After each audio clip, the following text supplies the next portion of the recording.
tema de hoy es la reconceptualización de las relaciones entre padres e hijos, lo que llamamos ahora responsabilidad parental.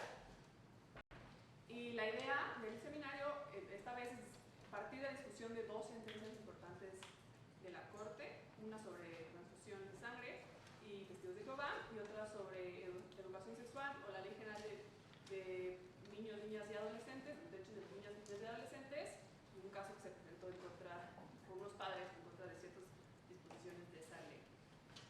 Hoy nos da mucho gusto presentar, en primer lugar, a Beatriz Alemán Cordero. Ella es, como saben, profesora aquí de la universidad. Ella es licenciada en Derecho por el TEC de Monterrey, tiene maestría en Derecho por el Centro de Estudios de Riges y la Universidad de Nebrija, especialidad en Derecho extranjero, es asociada senior en Santa María y Esteta desde 2005 y es profesora de cátedra en el TEC en la materia de personas y familia.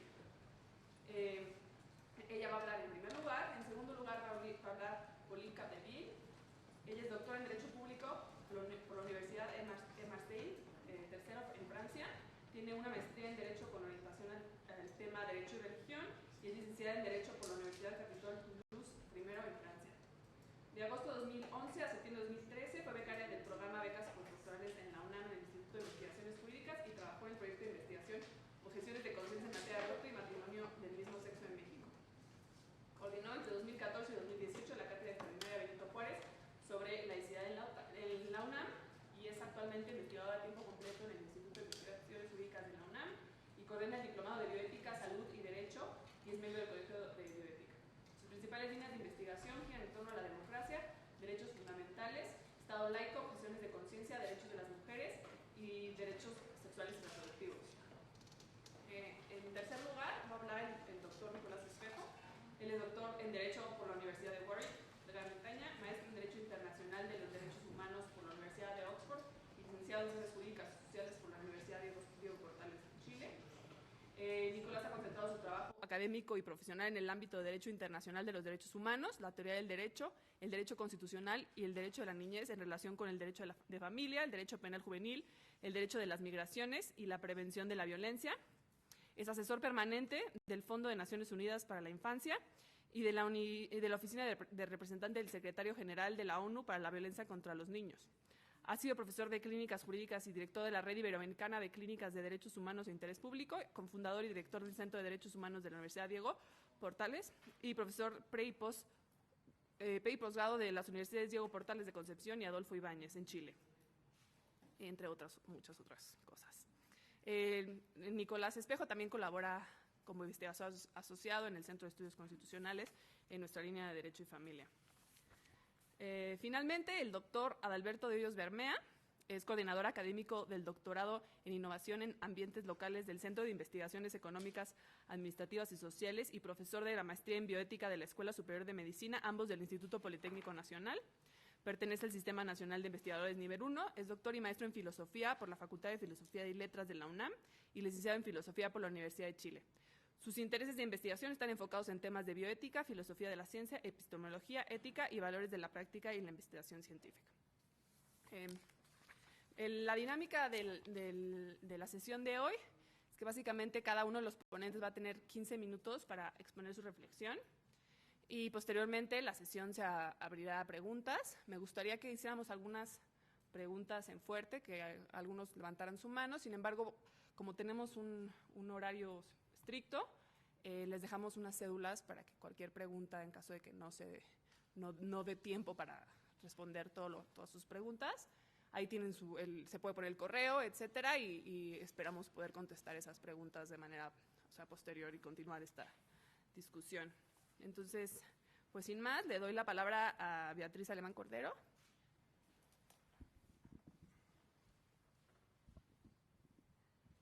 Muchísimas gracias.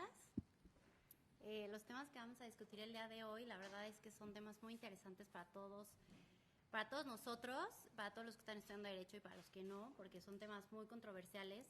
Entonces, les voy a platicar un poco las sentencias que en este momento se van a estar discutiendo y sobre las cuales vamos a partir para esta mesa de trabajo. La primera es...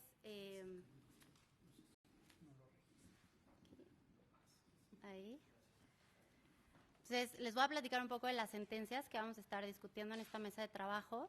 La primera de las sentencias, y una que es bastante interesante, les recomiendo que la lean, es acerca de una familia que son testigos de Jehová, que por motivos de su religión, como muchos ya saben, y a los que no se permiten las transfusiones sanguíneas.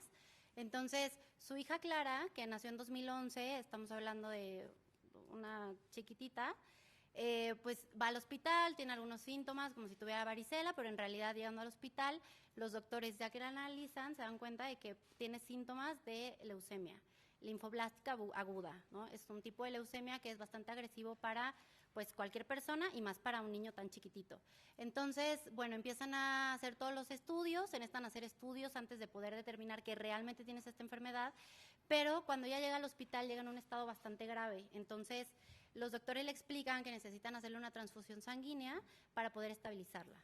Entonces, los papás emiten la opinión de que no están de acuerdo porque su religión les dice que no pueden recibir transfusiones sanguíneas porque esa es una decisión del hombre y no es una decisión de Dios. Entonces, pues rechazan las transfusiones, los doctores no le hacen ninguna transfusión, pero en ese momento es responsabilidad de los médicos dar informe al Estado para que el Estado pueda suplir y tutelar al menor en estos casos de emergencia. ¿Por qué? Porque hay un bien mayor que es el que se está tutelando. ¿Cuál es ese bien? La vida del menor de edad. Entonces, en ese momento en que se da notificación al Estado, el Estado tiene que hacer una serie de procesos para comprobar que sí hay un estado de urgencia como tal, y el Estado determina que sí, que va a utilizarla, que va a ponerse en la tutela, se la va a quitar a los padres para este tipo de decisiones y aprueba las transfusiones sanguíneas. Entonces, los papás empiezan a interponer pues un amparo y llega esto hasta la Suprema Corte y ellos lo que alegan es el hecho de que hayan intervenido en su responsabilidad parental, en que les hayan suplantado su capacidad de decisión para saber qué es lo mejor para sus hijos. Entonces, la sentencia se resuelve sin amparar y proteger a la mamá, a los papás de estos niños, porque hay cosas muy importantes, ¿no? Primero, y que es una cosa que quiero abrir a la discusión, ¿qué se considera una situación de urgencia? ¿No? ¿O siempre el Estado va a poder tomar este tipo de decisiones cuando se trate de una transfusión sanguínea? ¿No? ¿O en qué casos? Eso es algo muy importante que se tiene que determinar. En esta sentencia en específico, sí se determinó el estado de urgencia, ¿no? Porque la niña estaba bastante delicada, pero también se deja abierto a qué va a pasar después de estabilizarla. Puede seguir el Estado tomando las decisiones por parte de los papás. ¿Pueden los papás proponer algún tratamiento alternativo? El segundo punto muy importante es, y que se resuelve en esta sentencia, es si existe un método alternativo en el cual no se tenga que hacer una transfusión de sangre, entonces el Estado no tiene por qué suplantar esa tutela y se puede tomar ese tratamiento alternativo. Muchas opiniones, una opinión muy importante, dos opiniones importantes de los ministros es: nosotros somos juzgadores, no somos médicos especialistas. ¿Cómo sabemos que el informe que nos dio el doctor diciendo que van a hacer transfusiones sanguíneas va a ser el informe correcto, ¿no? Y va a ser el método más óptimo para que la niña se ponga bien? Entonces, también esa es otra cuestión que hay que determinar y que también lo dejo puesto para que ustedes lo piensen, es en qué momento yo, juzgador o autoridad, puedo determinar que un método alternativo no es igual de eficiente que un método que me está sugiriendo el doctor, ¿ok? ¿Quién es el que lo va a determinar? Por el simple hecho de que el doctor me diga que es el tratamiento más óptimo y es el que va a funcionar, ¿debo entonces yo como papá cederle toda la tutela para que él tome las decisiones? ¿No? ¿Okay? No hay pruebas todavía de que tratamientos alternativos, no hay pruebas contundentes de que tratamientos alternativos funcionen o no funcionen igual. Entonces, ese es un punto muy importante. Y el otro punto muy importante es en qué momento la responsabilidad parental se puede ver atacada por el Estado. En todas las situaciones, ¿no? ¿En qué momento puede parar esto? ¿En qué momento los padres se consideran como no aptos para cuidar a sus hijos? El hecho de que los padres hayan acudido al hospital y hayan estado preocupados por el estado de salud de su hija, eso demuestra que son padres que se preocupan por la guarda y custodia y por la tutela de sus hijos. Entonces, ¿en qué momento el Estado determina, por el simple hecho de una opinión de un doctor probablemente, que ellos no tienen la capacidad para tomar decisiones? Algo muy importante también que me gustaría poner para discusión es, como niño, nosotros sabemos que existe la ley de los derechos de los niños, niñas y adolescentes. Y a partir de esa ley y en varios ordenamientos de nuestro Código Civil, nos dice que los niños pueden ser tomados en cuenta, ¿no? Dependerá de la edad, de la madurez y del tema que el juez pueda tomarlos en cuenta en su decisión, pero todos sabemos que sí pueden ser tomados en cuenta para otros temas, para temas de, en un divorcio, sí se les toma su opinión para ver quién se va a quedar con la custodia y el juez determina en qué grado se toma su opinión o no. En este caso en especial, nunca se le preguntó a esta niña si ella estaba de acuerdo o no estaba de acuerdo con esta transfusión sanguínea. Entonces, también creo que es un tema muy importante el por lo menos haber preguntado a esta niña qué era lo que ella decidía. ¿Por qué? Porque existe el bien jurídico tutelado mayor, evidentemente es la vida. Pero, ¿qué pasa con la libertad de asociación religiosa, con la libertad de creencia? ¿Qué pasa con todas aquellas personas que profesan esta religión y que por hacer esta decisión, que no la hicieron ellos, sino la hizo el Estado, pueden ser expulsados de sus comunidades, ¿no? Entonces también creo que es muy importante tomar en cuenta las opiniones de los niños y hacer valer sus derechos para saber qué es lo que a ella le hubiera gustado en este caso. Esos son los puntos más importantes. Bueno, también me gustaría platicar un poco de qué tanta autoridad tenemos nosotros como jueces y como expertos en derecho para tomar decisiones médicas, ¿no? Eso yo creo que es algo muy importante. Creo que en este tipo de situaciones, ya que existe una estabilidad por parte del paciente, sí se podría hacer un análisis en el cual pudieran venir peritos y pudieran expresar sus opiniones para decir si realmente los médicos que están tratando están proporcionando el mejor o la forma más óptima de tratamiento, ¿no? Y también pues ver si otros métodos alternativos son los que van a funcionar. Esa es una de las partes. Lo más importante me parece a mí en estos casos y en cuestión de familia y de responsabilidad parental es determinar en qué momento la tutela o la responsabilidad, la patria potestad de los papás, en qué momento se va a ver limitada y se va a ver captada por el Estado, ¿no? Y en qué situaciones. Hasta dónde nosotros como papás podemos responsabilizarnos de las obligaciones y hacer valer los derechos de nuestros hijos. En esta misma línea de pensamiento existe otra sentencia en la cual unos papás expusieron su preocupación por la ley de los derechos de los niños y porque establecen, bueno, ellos piensan que se está limitando esta misma libertad que tenemos como papás para poder delimitar, marcar o llevar una línea de pensamientos y de valores hacia nuestros hijos, ¿no? Existen diversas disposiciones con las que están en contra. Las más importantes que me gustaría mencionar primero es un artículo en donde se hace referencia al empoderamiento de las mujeres, de las niñas y de los adolescentes, y están hablando de una diversidad de género. Entonces, hacen mucho referencia a que puede existir una discriminación en torno a que el Estado proporcione mecanismos para que podamos empoderar a las niñas. Me parece muy interesante esta discusión, porque en el país en el que vivimos hoy en día, en donde la mujer sí está considerada en muchos lugares como algo más inferior, que no tiene las mismas ventajas, que no puede acceder a la misma educación, me parece muy importante que el Estado sea quien realice estas campañas y sea quien promueva esta igualdad de los hombres y las mujeres, y más que nada en esta ley de los niños y las niñas.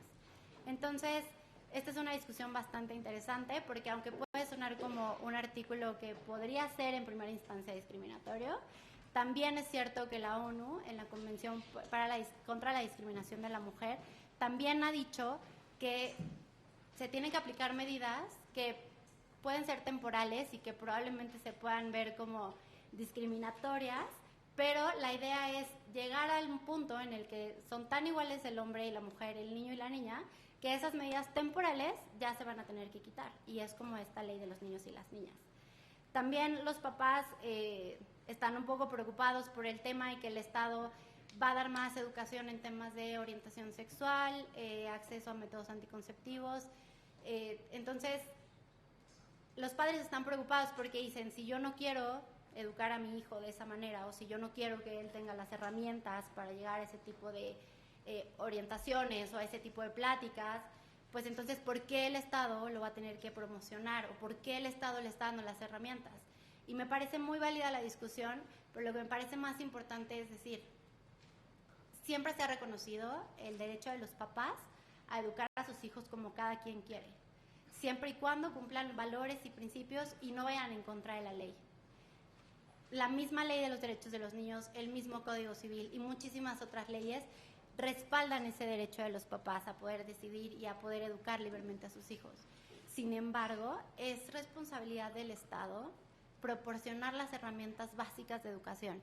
Y esta es una herramienta básica de educación. ¿Por qué? Porque vivimos en un país en donde existen muchísimos casos de niñas que están embarazadas a una edad muy corta. Existen muchísimos casos de enfermedades transmitidas sexualmente. Entonces, que el Estado proponga el darles una herramienta a todos estos niños para poder conocer me parece estupendo. Sin embargo, estoy 100% segura de que esto no está vulnerando ningún tipo de derecho de los padres, ni ninguna responsabilidad parental, ni los está limitando en el ejercicio de ese derecho. Simplemente les está dando las herramientas y cada uno podrá elegir qué es lo que le va a enseñar y qué valores son los que les va a poner a cada uno de sus hijos. No sé si me falte algo. Bueno, básicamente esas son las dos sentencias que vamos a estar discutiendo. No quiero que... Lo que yo acabo de señalar son los puntos más importantes para mí, seguramente para mis compañeros serán otros puntos más importantes, pero lo que sí me gustaría, sobre todo, es no perder la línea de hasta dónde, como papás, tenemos el límite a ejercer nuestros derechos y obligaciones como papás. ¿Okay? Esa es la discusión más importante para mí. En mi opinión, en ninguna de las dos sentencias se está vulnerando ese derecho, pero sí creo que es muy importante marcar las pautas muy detenidamente y muy específicamente para ver en qué momento el Estado va a poder suplantar esa guarda y custodia que tenemos como padres para poder decidir sobre el bien de nuestros hijos. Eso es lo más importante. ¿Por qué?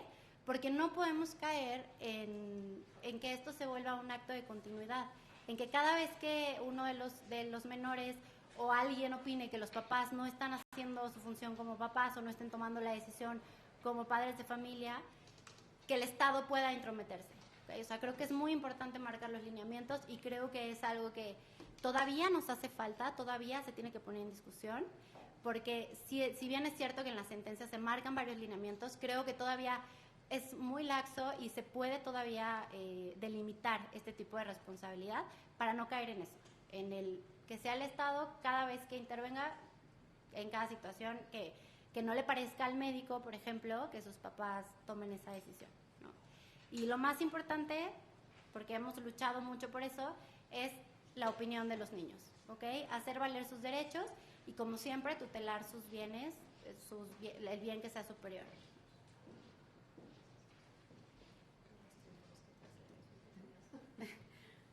Listo, no sé si... ¿sí? Muchas gracias. Ahora le vamos a dar la palabra a la doctora Mónica Tellier. Bueno, pues muy buenas tardes. En primer lugar, quisiera agradecer a los organizadores de esta mesa, la Suprema Corte de Justicia de la Nación, en particular a Sofía y, por supuesto, también al TEC de Monterrey. De hecho, les quiero decir que estoy muy contenta de estar de regreso aquí y veo a muchos de mis exalumnos y me da muchísimo gusto, ¿no? Asumo que me invitaron a esta mesa no para hablar como tal de derecho familiar, porque no es mi expertise, ¿no? Sino más bien para articularlo desde el punto de vista de la laicidad, ¿no?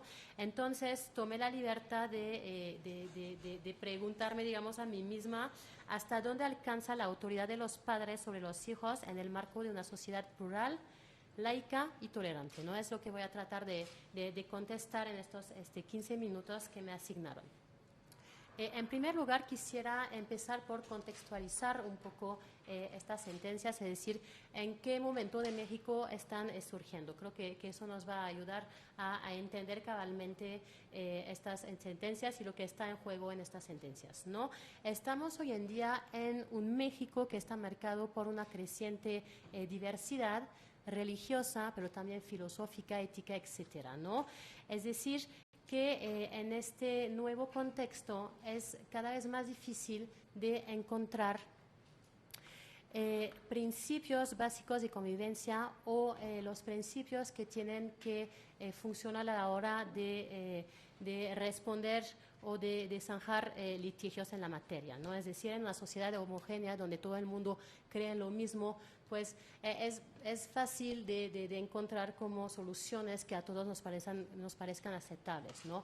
Hoy en día, en el marco de esta diversidad, pues es cada vez más complicado de encontrar soluciones que pueden ser aceptadas para todos, ¿no? Y creo que estas sentencias muestran este momento que estamos viviendo, ¿no? Estamos en un momento donde hay una convivencia entre grupos que son muy secularizados, en el sentido de que individuos que pueden creer en una religión, pero para quien la religión no determina sus vidas, ¿no? Pero también tenemos grupos minoritarios que vienen precisamente de un contexto de transición religiosa en México, en Latinoamérica, donde vemos que hay cada vez más nuevas confesiones, y también estamos frente a grupos que son más apegados a valores tradicionales, ¿no?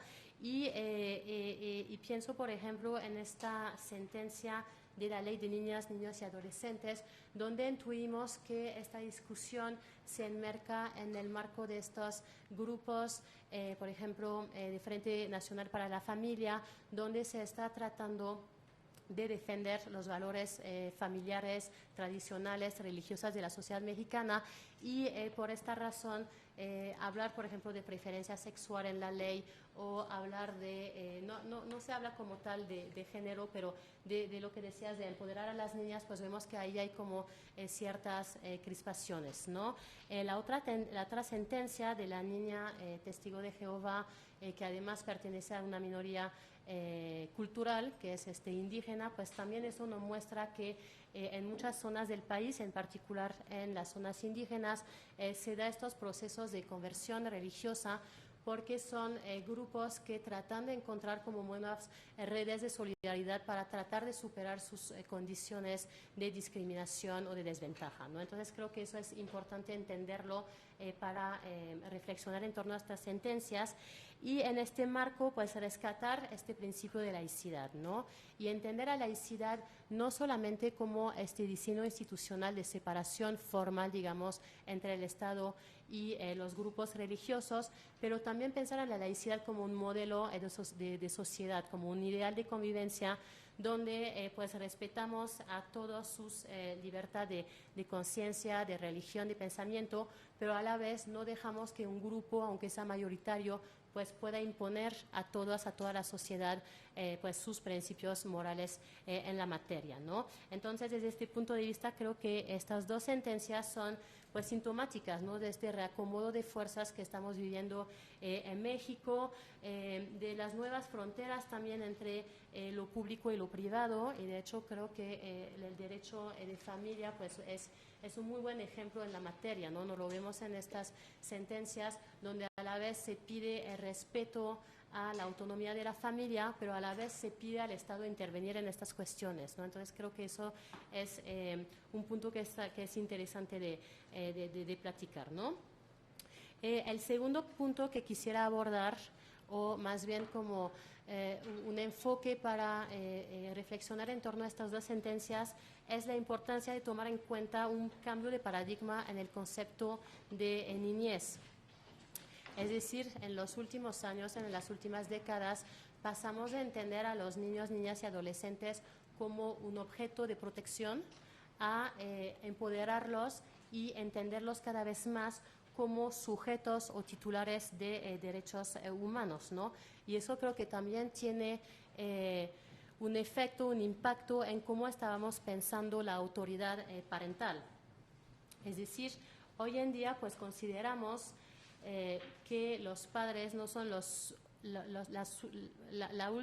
única autoridad para tomar decisiones que afectan la vida de sus hijos, ¿no? Sino que también los hijos pues, tienen que participar en estas decisiones, ¿no? Y de hecho, si llegamos a esto es porque les estamos reconociendo una autonomía progresiva, ¿no? Es decir, la idea de que un niño poco a poco pues, va desarrollando madurez para poder poco a poco ejercer su autonomía, ¿no? Y esta autonomía finalmente es inversamente proporcional a la de sus padres. Es decir, mayor madurez del niño, mayor reconocimiento de su autonomía y menos autoridad de los padres, ¿no? Y al contrario, más chiquito es el niño y más competencias tienen sus padres para poder tomar decisiones que afectan a su niña, ¿no? En un mundo ideal, una situación ideal sería que todas estas decisiones importantes para la vida y para el desarrollo de los niños sean tomadas de manera conjunta, ¿no? Entre los padres y los hijos con base a un diálogo, pero lo cierto es que puede haber en algunos casos conflictos, ¿no? Y por eso creo que es interesante preguntarnos, por ejemplo, si podría negarse un niño, no sé, por ejemplo, de 10 años, a asistir a clase de catecismo porque él se considera ya budista o ateo, ¿no? ¿Deberían poder sus padres ya obligarlo a ir o no? O ¿podría un adolescente decidir seguir con un embarazo a pesar de la negativa de sus padres y en el entendimiento que ya no tendría los recursos para cuidar a sus hijos, ¿no? ¿Cómo se tiene que articular la autonomía de los niños, la autoridad parental sobre este tipo de casos, digamos, complicados, ¿no? Donde no hay un acuerdo entre la voluntad del niño y la voluntad de los padres, ¿no? Entonces, esta autonomía progresiva creo que es muy importante a la hora de pensar estas problemáticas, y es pues diferente un niño que tiene 5 o 6 años, como el caso de la niña en la sentencia de la transfusión sanguínea, a adolescentes o que ya están a punto de ser mayores de edad, ¿no? También otra cosa que es importante para pensar la niñez, creo que es dejar de pensar en los niños o en los adolescentes como seres incompletos, o sea, seres en devenir, como adultos en potencia, ¿no? Sino que hay que empezar a pensar que ellos son seres completos en su particular momento de vida, ¿no? Creo que hay una sentencia que habla de trayectoria vital, es decir, pues un niño, él no se proyecta como un futuro adulto, ¿no? Un niño ya se proyecta como una persona completa en este momento de su vida. Entonces creo que eso también es algo que es importante tomar en cuenta a la hora de pensar estas problemáticas.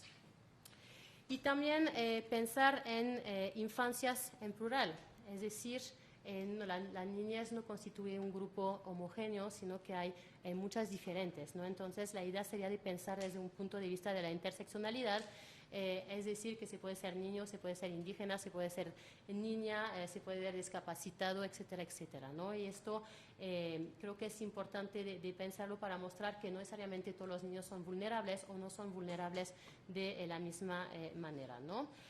Y esto, por ejemplo, la sentencia sobre el amparo en contra de la ley de niños, niñas y adolescentes, pues lo deja bastante claro desde mi punto de vista, ¿no? Y de hecho, trata de ir más allá de un concepto de igualdad formal, que sabemos que es la idea que la ley no se aplica de la misma manera para todo el mundo, y sabemos que eso puede producir discriminaciones indirectas, ¿no? Entonces, lo que hace el juez en esta sentencia es tratar de pensar a partir de un punto de vista de la igualdad sustantiva, ¿no? Que es precisamente corregir estas asimetrías de poder, y es cuando considera que es importante de empoderar a las niñas y a las jóvenes, ¿no? Y frente a esto, pues tenemos como los quejosos que dicen que eso sería una discriminación para los varones, cuando lo que explica el juez es que al contrario, ¿no? Lo que se trata de hacer es de volver a poner a todos en una misma situación, ¿no? También esta sentencia, lo que me parece pues bien interesante es la argumentación, ¿no? De que los padres de familia, con estas nuevas disposiciones, pierden o se les ve disminuido este derecho a poder educar a sus hijos de manera de acuerdo con sus creencias religiosas o morales particulares, ¿no? Esto no aparece en la Constitución mexicana, pero sí ya es una disposición clásica del derecho internacional en la materia. Y lo que dicen finalmente es que si se le da a los niños y a los adolescentes esas herramientas, pues les estamos como enseñando como valores que van en contradicción con lo que se enseña en casa, ¿no? Y pues lo que dice el juez es que no es cierto, ¿no? Que no existe una vulneración del derecho de los padres a educar a sus hijos de acuerdo con sus propias convicciones, porque ellos siguen teniendo la posibilidad de enseñar en casa valores particulares en materia de sexualidad, por ejemplo, ¿no? Es básicamente la idea es que no es porque tienen acceso a condones que necesariamente los tienen que usar, ¿no? Que necesariamente sus papás les tienen que decir que los deben de usar. Sus papás les pueden decir perfectamente que hay otras maneras de evitar un embarazo o una enfermedad de transmisión sexual, que sería pues no tener relaciones sexuales, por ejemplo, ¿no?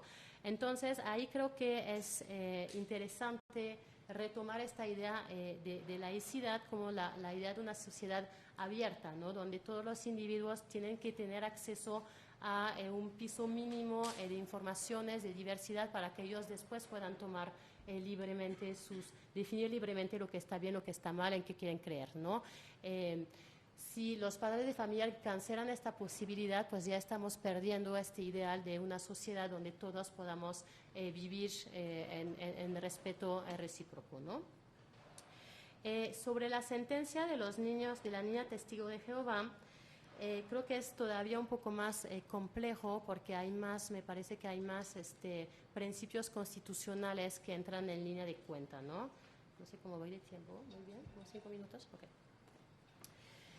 Y ahí se parte del postulado, se asume que esta niña de 5 o 6 años es demasiado chiquita para poder decidir sobre si aceptar o no un tratamiento en especial, y que entonces es la competencia de sus padres de tomar decisiones sobre su salud, es decir, de dar su consentimiento informado, ¿no?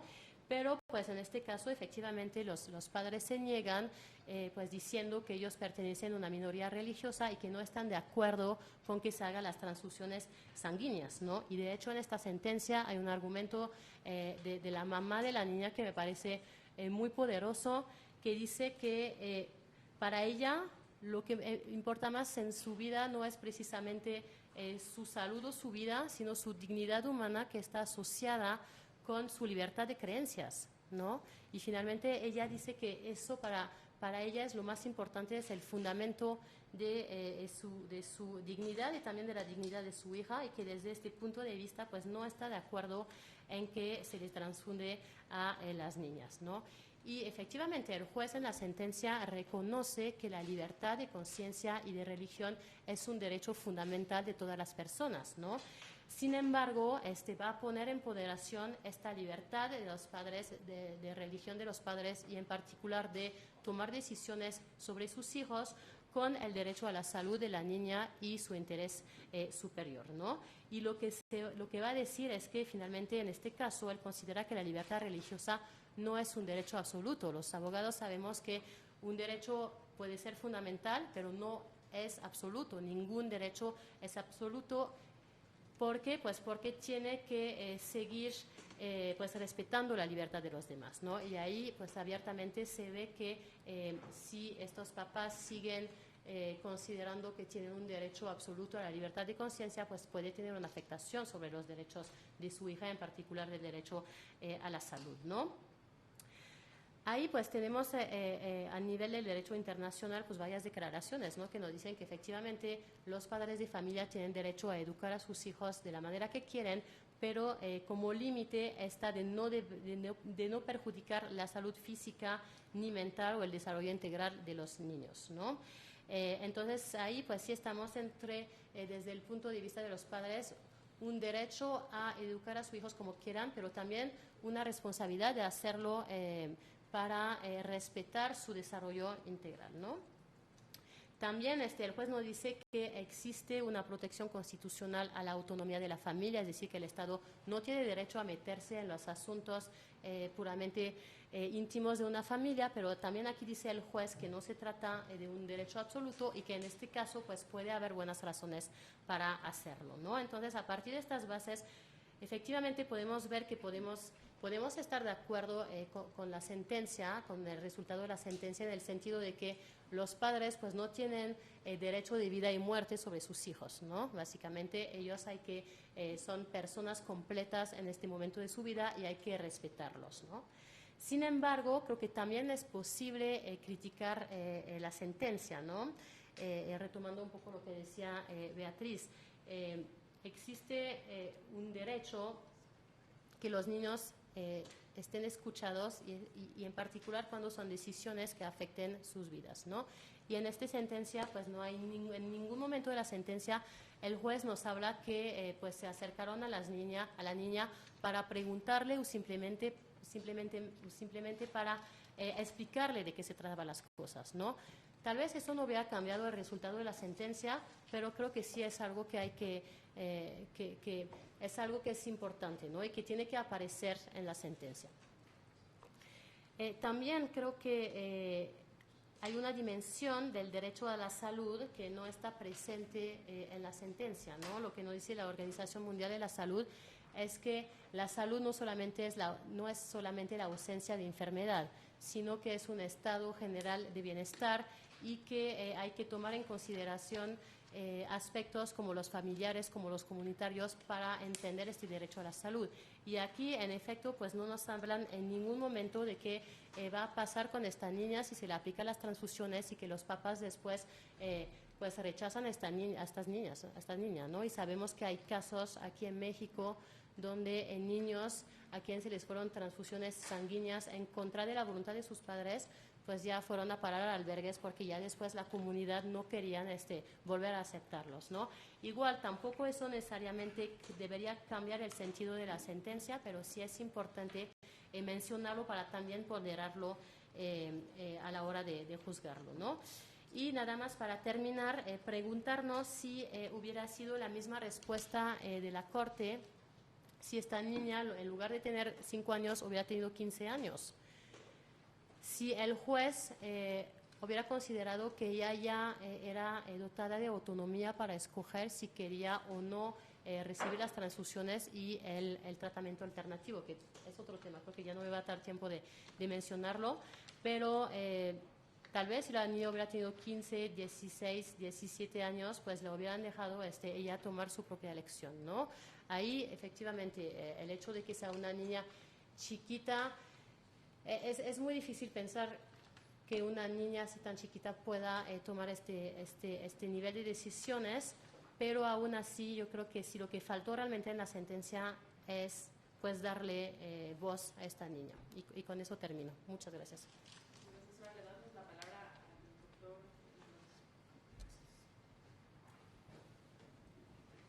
Bueno, muy buenas tardes y estoy muy feliz de estar acá y sobre todo porque como ustedes ya, si pudieron leer los fallos o si no lo hacen después, ojalá que se los pregunten en el examen correspondiente para asegurarnos que eso ocurra, que los incentivos estén bien puestos. No, la verdad que esto, yo trabajo en Derecho Humano hace más de 20 años y nunca le había prestado atención al derecho de familia hasta hace unos 7 años, ¿no? En general los abogados consideramos que el derecho de familia es como el pariente pobre del derecho en serio, ¿no? Que es el derecho civil, el derecho penal, quizá un poco más el derecho constitucional, pero esta cosa es como de familia, de juezas de familia, ¿no? Mucha mujer, ¿no? de jueza, ahí pocos hombres. Es un lugar de poco poder, ¿no? Jurídicamente, en términos del poder que tiene en términos simbólicos el derecho. Si ustedes comparan el valor simbólico y también probablemente en sus ingresos posteriores, si van a ser abogados civilistas o de familia, esto no es menor. Entonces, esto lo digo ¿por qué? Porque tiene un impacto en la manera en que el derecho de familia se ha conceptualizado a sí mismo y se ha relacionado con los debates de la ética, del derecho constitucional, de la filosofía del derecho, de la sociología, porque esos son los temas que hoy día están pasando por familia. O sea, este pariente pobre hoy día tiene en sus manos, ¿no? la definición de los casos que probablemente son los casos más interesantes, que más tensionan los paradigmas del derecho y que requieren una respuesta bastante compleja porque no son casos fáciles, ¿no? Los casos de Dworkin, de Ronald Dworkin, cuando le dan teoría del derecho, los casos difíciles, bueno, son estos los casos difíciles, ¿no? Del pariente pobre que nadie quiere ir a un tribunal de familia, ahí están los casos difíciles, ¿no? Pero esto es una oportunidad. Y esto es una oportunidad para resignificar, como decía Sofía al principio, que es lo que estamos tratando de hacer desde el centro, resignificar el lugar del derecho a familia en estas discusiones. Y estos casos son un ejemplo paradigmático de esta transformación, que lleva a jueces constitucionales, que probablemente tampoco han pasado muchos por familia, a resolver estos conflictos en una lógica constitucional, ¿no? Es decir, conflictos que normalmente se basan en los hechos, tienen que llegar a un nivel donde lo que empieza a ocurrir es proporcionalidad, ponderación de principios en conflicto, ¿no? Razonabilidad de la medida, qué niveles, contenidos esenciales de los derechos, autonomía progresiva, etc.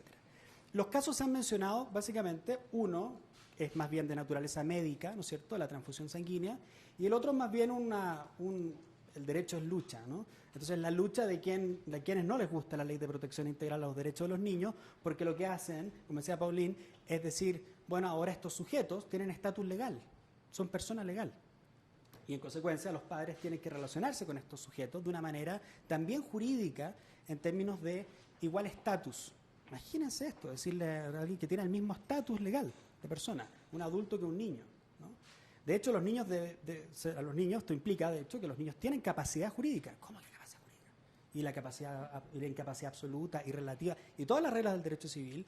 Bueno, si la capacidad es el poder de una persona de ser titular de derechos, ¿no?, y poder ejercerlo, ¿sí?, goce y ejercicio, entonces los niños también tienen capacidad jurídica. ¿En qué contexto? En un contexto en que también son sujetos de protección, en un contexto de autonomía progresiva, en un contexto en que otros también tienen derechos, potestades, autoridades en relación a ellos y sus bienes, que son los que ejercen responsabilidad parental.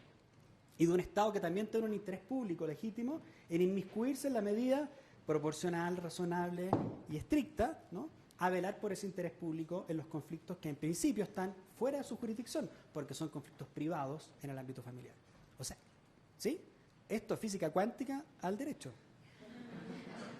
Porque en principio todos sí tenemos intuiciones sobre esto, pero cuando llegan los casos y hay que reconstruir esto, el proceso es doloroso, pero es una tremenda oportunidad. Y yo creo, no por ser chupamedias, como decimos en Chile, que estos fallos van en el buen sentido. Uno puede efectivamente hacer mejoras a los fallos, pero van en el sentido en que va el derecho comparado familiar, en que va la Corte Europea de Derechos Fundamentales, de Derechos Humanos, en que va la Corte Interamericana. Es decir, acá hay ciertas definiciones. Entonces quiero, en lo que me queda, que no es mucho, decir un par de cosas de estas definiciones conceptuales que entran en juego en esta conversación a propósito de los fallos, ¿no?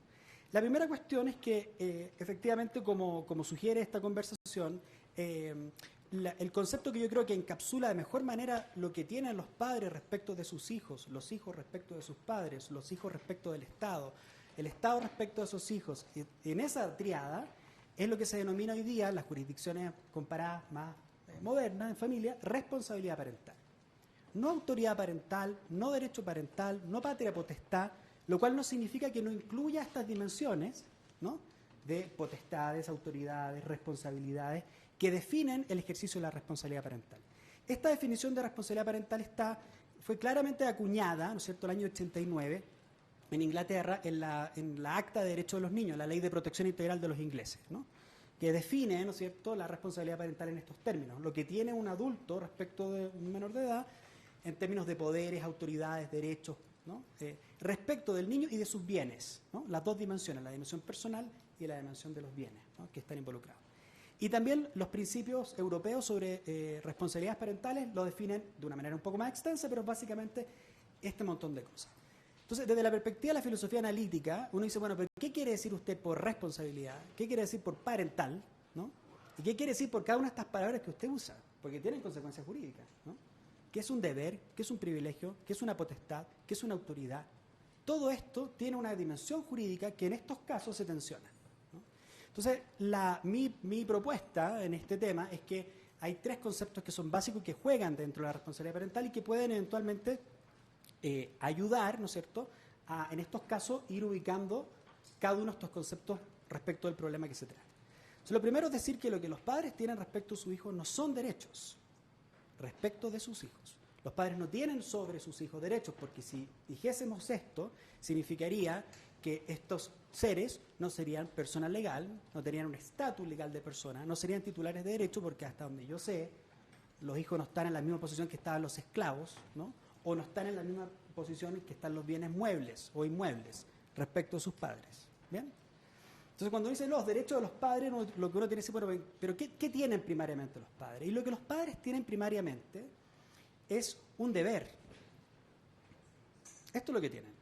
Un deber de cuidado, en términos del artículo 5 de la Convención sobre los Derechos de los Niños, un deber de orientar y guiar, de acuerdo a la evolución de las facultades, ¿no es cierto?, a los niños, en el ejercicio de los derechos de esos niños, no en el ejercicio de los derechos de los padres. En esto es explícito el artículo 5 de la Convención sobre los Derechos de los Niños. Y este deber no surge de, bueno, a algunos les surgirá y por eso no lo ejercen, de un problema, ¿no? Ay, que tiene problema es que no sea padre, ¿no? O no sea madre. Si le va a generar un problema, no, porque no se meta ahí, porque lo que surge del hecho biológico, gestacional, pero también social, en el caso, por ejemplo, de los padres adoptivos o personas que ejercen un rol parental, es que lo que surge ahí es un deber, ¿no? Es un deber de cuidar, de ser responsable. Y ese deber va mucho más allá de lo que dice el Código Civil respecto a los alimentos, ¿no? O lo que puede decir la Corte Constitucional, la Corte Suprema, respecto a cuál es el deber del padre. Los padres actúan mucho más allá de la ley, mucho más allá de sus obligaciones legales, porque lo que tienen es un deber, y es un deber ético, ¿no? Que surge de la relación especial que tienen de cuidado, ¿no? En una relación de reconocimiento entre el niño que espera que lo reconozcan, que lo quieran, que le digan qué lindo que eres, ¿no? Uy, qué inteligente lo que dijiste, ¿sí? Una sonrisa frente a una cara. Todas estas cosas que los abogados no discutimos son parte de la responsabilidad parental. O sea, todos estos casos no sirven si que esos niños nadie los quiere. ¿Estamos claros, no? O sea, el amor y el cuidado forman la autoconfianza. Y sujetos sin autoconfianza van a hacer poco con sus derechos o van a hacer cosas complejas después con sus derechos. Si no, miren varios líderes del mundo y saquen sus propias conclusiones. No voy a mencionar a ninguno, pero imagínense uno en particular, ¿no? Bien. Entonces lo que tienen los padres es un deber. De ese deber, que lo tienen preferentemente algunos, se sigue un privilegio. ¿Cuál es el privilegio? Que ese cuidado, esa orientación, la ejerzo yo, en principio, por sobre otros. Y este es el sentido de la expresión derecho. Ustedes han visto en teoría del derecho las acepciones de la expresión derecho, ¿no? Puede ser una inmunidad, puede ser un poder, puede ser una autoridad, ¿no? Entonces, lo que tienen los padres cuando uno dice un derecho, en términos analíticos, es, por así decirlo, una inmunidad respecto del Estado, en principio, o de un tercero, de que no se inmiscuya en el ejercicio de ese deber. ¿Bien? Entonces, del deber, que es un tremendo deber, se sigue un privilegio de ejercer ese deber preferentemente. Y esto es lo que significa cuando uno dice que los padres tienen el derecho preferente de educar y guiar a su hijo. ¿Preferente respecto de quién? De quien, ¿no? En principio, debe dejar que esa persona es la que ejerza esas funciones de cuidado, salvo que, como demuestran estos casos, hay una justificación constitucional para interferir en ese privilegio, levantar el velo del privilegio y decir, disculpe, con mucho respeto, ¿no? Mucho respeto, con mucho cuidado, proporcionalidad, conducencia, razonabilidad, yo voy a tratar de entrar y salir y luego poner de nuevo el velo, ¿no? Y esto es fundamental porque hay sistemas jurídicos y culturales que creen que esto es una tontera, liberal, absurda, ¿no? Yo no creo que sea así. Yo creo que los padres, en el sentido no solo biológico, sino también social, o sea, disculpen, entre paréntesis, por eso se dice responsabilidad parental y no parentesco, ¿no? Porque la idea de parentalidad no solo asocia ese cuidado a una persona que está relacionada gestacional o biológicamente con otra, ¿no? Sino quien ejerce esa función, ese deber, ¿no? de cierta manera. Vuelvo al punto. Entonces, cuando decimos derechos, lo que estamos hablando más bien es de un privilegio o esta relación, ¿no? De privilegio en el ejercicio preferente de ese deber. ¿Respecto de quién? De alguien que en lo extrajurídico, voy a decirlo, es simple este argumento, quizás no es tan así, pero que en lo extrajurídico es un muy querido niño, lindo, bonito, simpático, cariñoso, pero que en las relaciones jurídicas es titular de derechos, ¿no? O sea, lo que hace la Convención de los Derechos de los Niños es súper revolucionaria jurídicamente y nadie le presta mucha atención, dice el artículo tanto, la Convención. En realidad, lo que dice es que, hey, acá hay un sujeto que no estaba en las relaciones jurídicas en un nivel de estatus de persona legal y yo lo pongo ahí. ¿Significa que los niños solo necesitan derechos? Por cierto que no, ojo que yo tampoco no solo necesito derechos. O sea, si después de esta conferencia yo llego a ver a mi novia chilanga y mi novia me dice, bueno, en conformidad a lo que acordamos la semana pasada, hoy día nos toca comer taco no sé qué cosa, pero entre 9 y 10, y me hablan en términos contractuales, a mí no me sirve eso. ¿No? Me va a servir el contrato cuando, como dice Waldron, se vaya el afecto, ¿no? Cuando el afecto se vaya, ahí sirven los derechos, pero los derechos no reemplazan a los afectos, ni a la dimensión ética que está, como les decía al principio, a nivel del deber, de las relaciones afectivas, de cuidado, ¿no? Entonces, la triada es deberes de los padres para ejercer ciertas cosas, que es muy funcional, orientar, guiar, ¿no? No hacer con ellos lo que yo quiera, porque yo quiero, no, es respecto de ellos el asunto. Preferentemente, es un privilegio, preferentemente respecto del Estado y terceros, pero no es absoluto, como decía Paulín, no es absoluto, porque esos sujetos tienen derechos, y esos derechos están cautelados constitucionalmente. Y entonces el juez constitucional, en caso que esos derechos se vean afectados, tiene la obligación de ponderar primordialmente los intereses del niño. Y ese es el interés superior, ¿no? Como dice la Convención, una consideración primordial será el interés superior del niño. Ojo que la Convención, leí en un artículo, no sé si era, creo que el mismo fallo de transfusiones, dice la consideración primordial. En verdad esa es una consideración primordial, dice la Convención. Y esto es importante porque respecto a los niños no solo importan sus intereses en términos jurídicos, tampoco, ¿no? Y hay mucha literatura sobre esto, sobre que también hay otras cosas importantes, pero sí es una consideración primordial. Significa que en la ponderación de conflictos, por ejemplo, libertad religiosa, de los derechos de los padres que son testigos de Jehová, no es que no importe esa dimensión, pero el juez constitucional está obligado en el juicio de ponderación a darle un peso específico prima facie, en principio, más intenso a los intereses de los niños. ¿Qué ocurre? Que la relación que tiene un niño con su padre o madre que es testigo de Jehová, el interés del niño a pertenecer en su comunidad religiosa también es un interés del niño. Entonces esta separación media conceptual, abstracta, de que por un lado están los padres y por otro están los niños, eso es lo complejo del caso, que hay que tratar de incluir en esta dimensión, ¿no? Esto es lo conceptual. Lo segundo, ¿me dice Sofía cuánto me queda? Ya. Lo segundo, solo un comentario general, da para muchísimo, pero en materia médica, la responsabilidad parental es sui generis, ¿no? Es decir, no es lo mismo cuando un padre dice, ¿dónde nos vamos a ir de vacaciones? ¿No? Y el privilegio, cómo ejerce, ¿no? Dónde se vive, cómo se viste, en general, que cuando lo que está en juego son decisiones médicas. Y por eso las reglas de responsabilidad parental en materia médica son específicas. Entre otras cosas, que en principio la opinión de los padres vale poco respecto del curso de acción de una decisión médica. Es decir, ¿quién es el que cautela primordialmente el bienestar de un niño en un conflicto de naturaleza médica? No son los padres, a no ser que sean facultativos, que sean doctores, ¿no? Justo el papá era oncólogo, en el caso. Era testigo de Jehová, oncólogo, ¿no? Y entonces sabía, bueno, pero en general los padres no saben sobre medicina, no saben cuál es el mejor curso de acción, y por eso en materia médica y responsabilidad parental, lo que en principio tiene un peso específico superior, lo que debiese en principio orientar la definición, es la decisión, la orientación médica, la lex artis médica. Eso significa que el juez que conozca el caso tiene que ser particularmente deferente en principio a la opinión médica y no a la opinión de los padres, ¿no? Déjenme leerles rápidamente, es que es una delicia, me quedan 2 minutos, después por último discutimos otro tema, pero este es un fallo, a propósito de esto, voy a leer una sección muy cortita, perdón, tengo que mostrar la página, la tengo anotada por acá, 115. Y el juez dice, esto es un caso inglés, perdón, no, ay, discúlpenme, me cambié de página.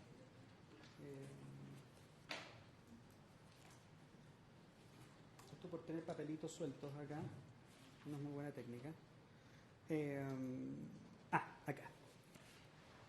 A propósito del rol que se le da a los padres, ¿no?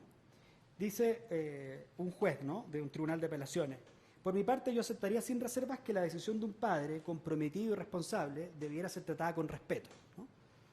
Es importante. Ciertamente no debería ser ignorada o desestimada a la ligera, ¿no? Sobre todo si se está confrontando de manera responsable, ¿no? Pero la función del tribunal es la de ejercer un juicio independiente y objetivo. Si ese juicio concuerda con el del padre comprometido y responsable, muy bien. De lo contrario, entonces, es el deber del tribunal, después de sopesar debidamente la opinión del padre comprometido y responsable, dar cumplimiento a su propio juicio, el del juez, ¿no? Conforme a la lex artis. Para eso está el juez, dice. Su juicio puede, por supuesto, resultar equivocado, también así el del padre, pero una vez invocada la jurisdicción del tribunal, su deber es el de alcanzar y entregar el mejor juicio que pueda, ¿no? O sea, en materia médica, en general, como les digo, el valor de la opinión de los padres es menos intenso que en materias que no son de naturaleza médica, porque el campo en el que estamos inmersos es un campo eminentemente científico. Y en ese caso, ¿no?, la opinión de los médicos tiene una ponderación mayor, ¿no?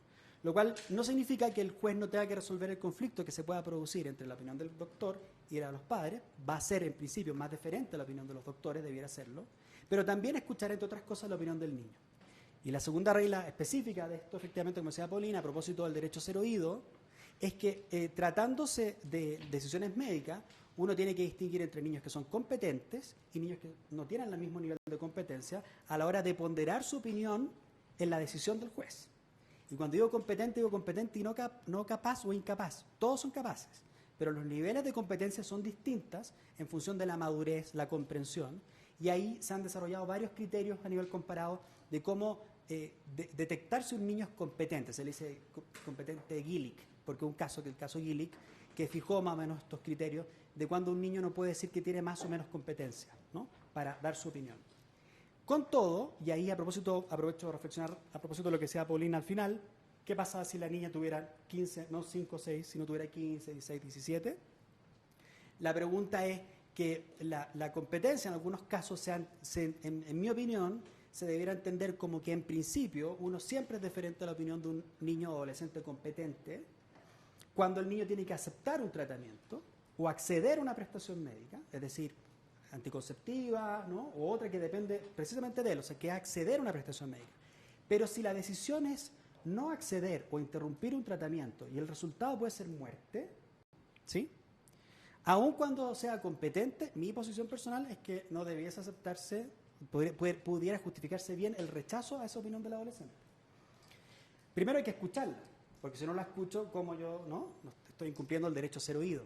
Tengo que tomarla en cuenta, tengo que ser capaz de explicar por qué, a pesar de que esa es la opinión inequívoca de un adolescente competente, puede haber buenas razones constitucionales para decir que dentro del esquema de los intereses comprometidos, su interés por la vida es más intenso que el interés por la autonomía.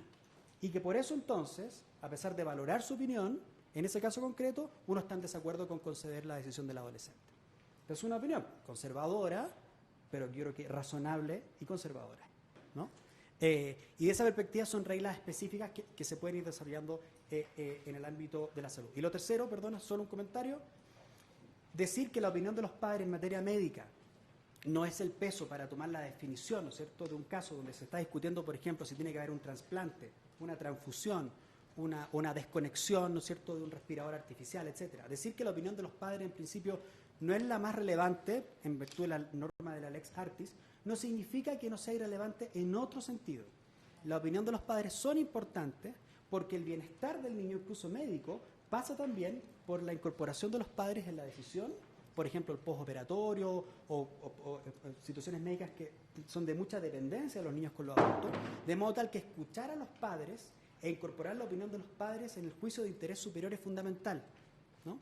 Y cualquier entonces decisión que sea solamente basada en la opinión médica, sacando a los padres de la ecuación, tiene un impacto en el interés superior del niño, independiente de los derechos de los padres. Porque los niños, no solo los niños, nosotros también, vivimos en relaciones de dependencia. Nos constituyen relaciones con otros.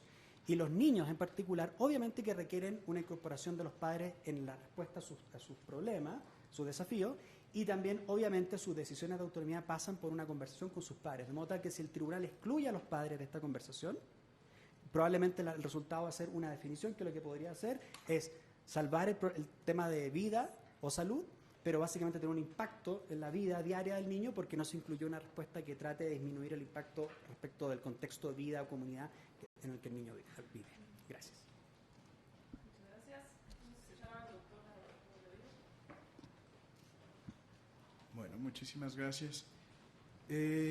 Yo voy a tratar de hacer énfasis en los aspectos bioéticos del caso de Clara, que es la niña que comentábamos que va a recibir una transfusión, o que recibió transfusiones sanguíneas para tratar el cáncer, ¿sí?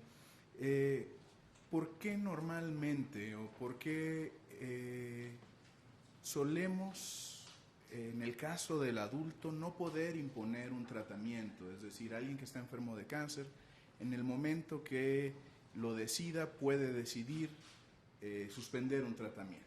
Es la autonomía del paciente la que está funcionando ahí. La ética clínica tiene esta autonomía como uno de sus principios, ¿sí? Respetar los deseos del paciente respecto a sus propios deseos, sus propios planes, ¿sí? Que cuando alguien decide suspenderlo no se suele poner en duda su decisión, siempre y cuando no esté o no haya sospecha de que sea incompetente para tomar esa decisión, ¿sí? Sí, es el caso que podemos tomar esa decisión, decidir firmar una orden de no resucitar en caso de estar ya muy enfermos, ¿sí? ¿Qué pasa en este caso cuando es una niña por quien están tomando la decisión? Es decir, ya hablaron un poco sobre que no conocimos la opinión de la niña en este caso, pero es una decisión que se toma y se toma por ella. ¿Cómo son distintos en este caso? Y bueno, está detrás de esto el interés superior de la niña, ¿no? Pero creo que antes de llegar a este punto que fue una emergencia, hay cosas que las instituciones de salud pueden hacer para ofrecer cuidados de salud que sean sensibles culturalmente. Es decir, este caso se desarrolla en Chihuahua, las poblaciones rarámuri que están ahí pueden tener acceso, por ejemplo, a hospitales interculturales donde el tratamiento que se ofrece sea sensible a las necesidades, a las formas de vida y muerte de las personas. Igualmente es en el caso de una minoría religiosa como los Testigos de Jehová. Aquí en la Ciudad de México, por ejemplo, hospitales como el de cardiología en el Centro Médico Nacional del siglo XXI está preparado con técnicas para operar sin sangre o haciendo que la transfusión sea la última de las opciones, ¿sí? Y con esto es muchas veces posible obtener el consentimiento informado del paciente, ¿sí? Pero ¿por qué o cuál es el motivo que orilló a esta decisión a los médicos a la hora de haber sido negado el consentimiento informado, ¿sí? Bueno, estaba la vida de Clara en peligro y parece que eso es suficiente para que se pida al Estado intervenir en este caso, ¿sí? El derecho a la vida y la salud de Clara hicieron que fuera una medida perfectamente justificada, ¿sí? Pero como mencionaba Beatriz, necesitamos ver y poner atención, por ejemplo, en este momento que fue un momento de emergencia y lo que va a venir después, un tratamiento de quimioterapia, por ejemplo, donde ya el nivel de urgencia no es el mismo, ¿no? Un tratamiento, llevado a lo largo de meses, donde la familia no esté opuesta, corre el riesgo de no tener adherencia terapéutica, que no se siga el tratamiento al pie de la letra, y esto abra, digamos, la posibilidad de que consideremos un tratamiento alternativo, siempre y cuando tenga evidencia científica acerca de su efectividad. Bueno, como ya platicábamos, los padres en primera instancia son los representantes del interés superior de la menor en estos casos, ¿sí? Los valores, las formas de vida, la crianza, son aquellas cosas que está tratando de protegerse, son las que se están tratando de proteger. Distribuir de forma justa servicios de salud supone no tanto el acceso a consultas mensuales, no tanto el acceso a medicamentos, sino el poder, si establecemos la salud como una capacidad para poder llevar a cabo mis planes de vida o los planes de vida de cada una de las personas, ¿sí? Entonces, la salud, el derecho a la salud está protegiendo eso, el distribuir servicios de salud de manera justa, supone que tengamos la posibilidad de desarrollar nuestros planes de vida de acuerdo a los valores que tengamos, ¿sí? Y bueno, esto hace que cuando en la sentencia se dice que en el momento posterior, donde ya no hay una urgencia, la enfermedad persiste y tiene que seguir siendo tratada, que se tiene que ofrecer un tratamiento idóneo. La idea de tratamiento idóneo que está en la sentencia, quisiera revisarla un poco, decía Nicolás, pues en efecto, no se trata solamente de los aspectos que el médico vaya a considerar importantes, porque ¿qué es el tratamiento idóneo? Va a también pasar por el bienestar en los otros ámbitos de la vida de la niña, ¿sí?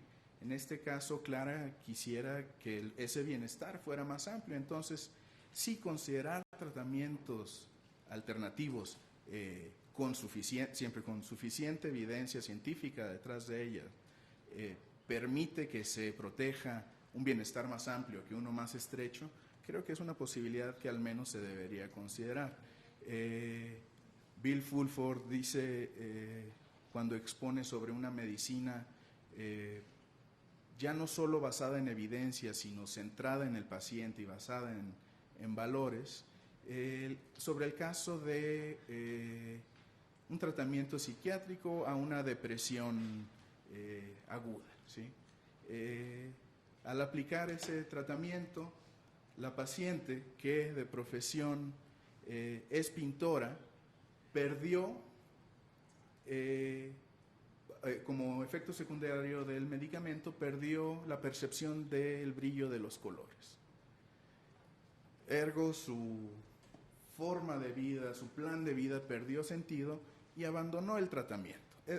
Este es un ejemplo donde quisiera mostrar cómo un tratamiento idóneo que solo esté protegiendo los aspectos fisiológicos del tratamiento pudiera al menos ser cuestionado, ¿sí?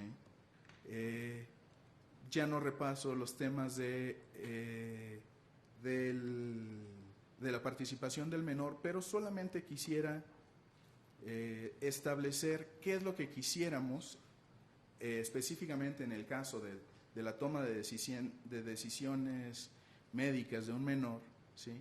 ¿En qué momento puede empezar a ser más seria? Parece que estamos justo en las antípodas 5 y 15, pero hay niños que a los 10 años pudieran estar previendo las consecuencias de un tratamiento para ellos, mientras que en otros momentos, bien entrados los 30 años, no los pudieras estar viendo, ¿no? Entonces, ¿cómo determinar?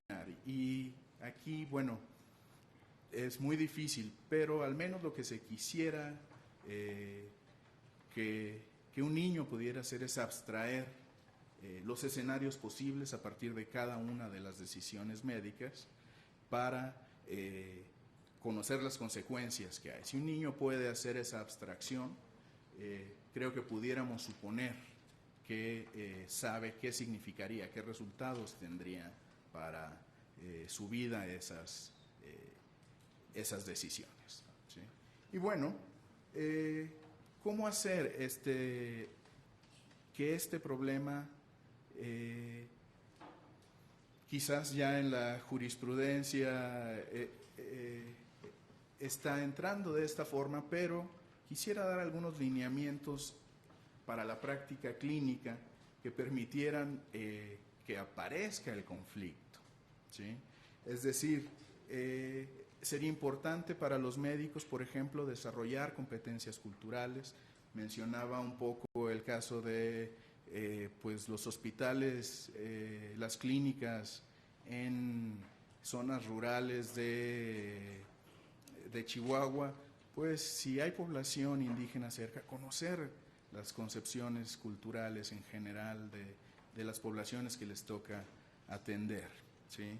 Ese es muy importante, un diálogo intercultural donde se entienda que a pesar de tener valoraciones distintas, en un caso como la vida y la muerte de Clara, que se comparten, que hay fines que están compartidos, y esto permite que se estreche la relación médico-paciente,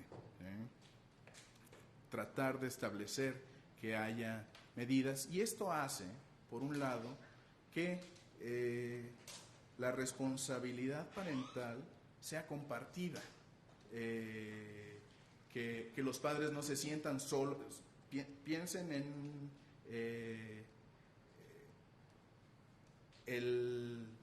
el rechazo que pueden sentir los padres que están en una situación así. Como se estableció, no es que hubiera negligencia de ningún tipo, pero a pesar de tener valoraciones, el poder establecer que hay finalidades distintas entre el personal de salud en general, médicos, enfermeros, y la familia, creo que establece una diversidad, un cuidado clínico que sea sensible a la diversidad cultural. Sí. Sería todo. Muchas gracias. Gracias a todos los ponentes. Más o menos nos explica la dinámica. Vamos a abrir la sesión a preguntas. Y por respeto al tiempo y por respeto a los demás, les voy a pedir que sean muy breves. Tomaremos 3 preguntas. Les pido por favor que la dirijan. Les voy a pedir por favor que dirijan sus preguntas a algún ponente si así lo quieren. Y cuando digo preguntas es que de verdad se puedan poner entre signos de interrogación. Y entonces tomaremos 3, permitiremos respuestas de las 3 y si nos da tiempo tomaremos otras 3. Las que no den tiempo de contestar, les pido por favor las anoten en las tarjetas y trataremos de hacerles llegar las respuestas. ¿Alguien tiene alguna pregunta? Una por acá, otra por allá y otra por aquí. Por favor, no sé si hay que pasar en los... Si quieres así. No, para intentar. Sí.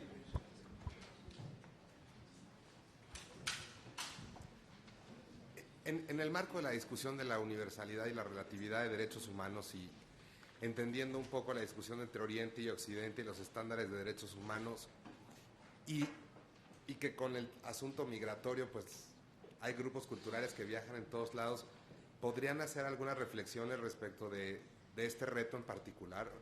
Porque la premisa de invocar, digamos, los tratados internacionales se entiende rápido, pero me parece que es un reto muy importante porque la diversidad de religiones empieza a ser un caso importante en la construcción de sociedades y es algo que me parece que vale la pena una reflexión. Eso es todo.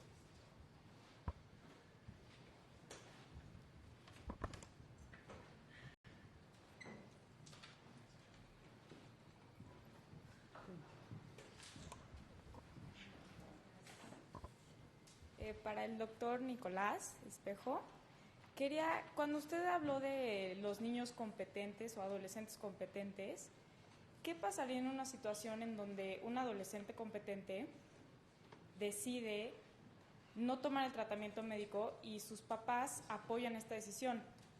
En este caso, ¿se le pasa la jurisdicción al médico todavía o se queda la decisión entre familia?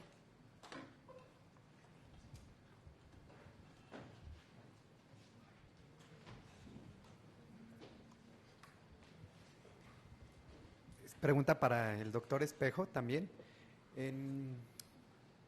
Y esto qué tiene que ver, porque el tema de la responsabilidad parental en México, al menos desde el punto de vista teórico, es desconocido. Cuando escuchamos, y porque aquí estamos en una universidad, responsabilidad parental, usualmente en el litigio el abogado o el estudiante dice, ¿qué responsabilidad parental? Pero cuando hablamos de patria potestad queda como muy claro. Entonces, la pregunta sería aquí y a la luz de los criterios jurisprudenciales que ya nos hablan de que la patria potestad es una función en México, ¿qué conveniente sería suprimir el término patria potestad e incorporar el término responsabilidad parental en nuestro ordenamiento jurídico para volverlo más acorde con estos estándares internacionales?